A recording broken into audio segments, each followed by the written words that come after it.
With summer right around the corner, Olympic swimmer Ryan Murphy's on a mission to raise awareness about water safety. The CDC says children ages 1 to 4 die from drowning more than any other cause of death, and drowning rates are at their highest level since 2017.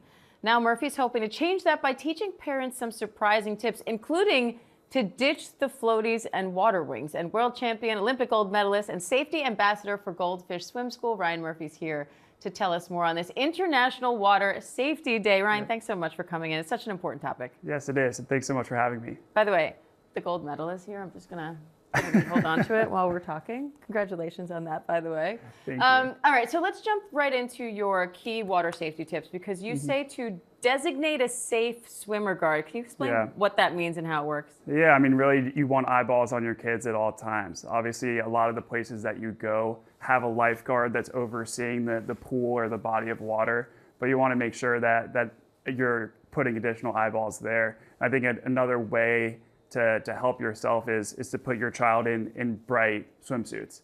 So when you're in a body of water like this room, it's all blue. So you don't want to wear a blue swimsuit. You prefer to have them in the brights, like the pinks, the greens, yellows, all of those. There are things you don't think about, right? Oh, the color of my kid's swimsuit can make an impact on whether a lifeguard can see them or not. We had an incident once at a pool party where my friend's daughter went to the bathroom, so she took off her floaty vest, came out, thought she was still wearing it, and jumped in the pool. And thankfully, her dad happened to see it happen and was in the pool within 2 seconds, and she was fine. But it sort of illustrated how quickly these things can happen, even when you have a group of adults surrounded and you think people are paying attention.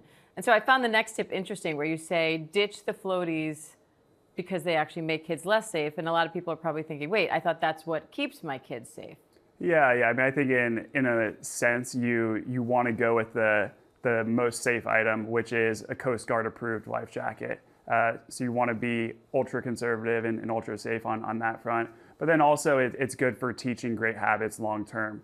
You don't want to be pushing pressure down on your arms in order to feel like you could stay on the top of the water. Where with the life jacket, it's a little bit more centralized. It's closer to your center of gravity. So it's really it's really safe to keep your head above water. And I know a lot of them keep the kids vertical, right? And you say that's not the position you want to be in when you want to teach them how to swim. Yeah, well, I think from a safety standpoint, anything to keep the head above water. When you are swimming, you eventually get to a place where you're horizontal and you're working on body position. And it's one of the first skills that we teach at Goldfish Swim School is how to manipulate your arms and legs to float in the water. And you have an infant at home, so congrats on becoming a new dad, by the way. But I know you say you're eager to get her into swim lessons. How young is too young, though? Is it a waste to send them too early? No, I mean, we start swim lessons at 4 months old. So little Evie turns 4 months in a couple of days here. So she's going to be in the water really soon.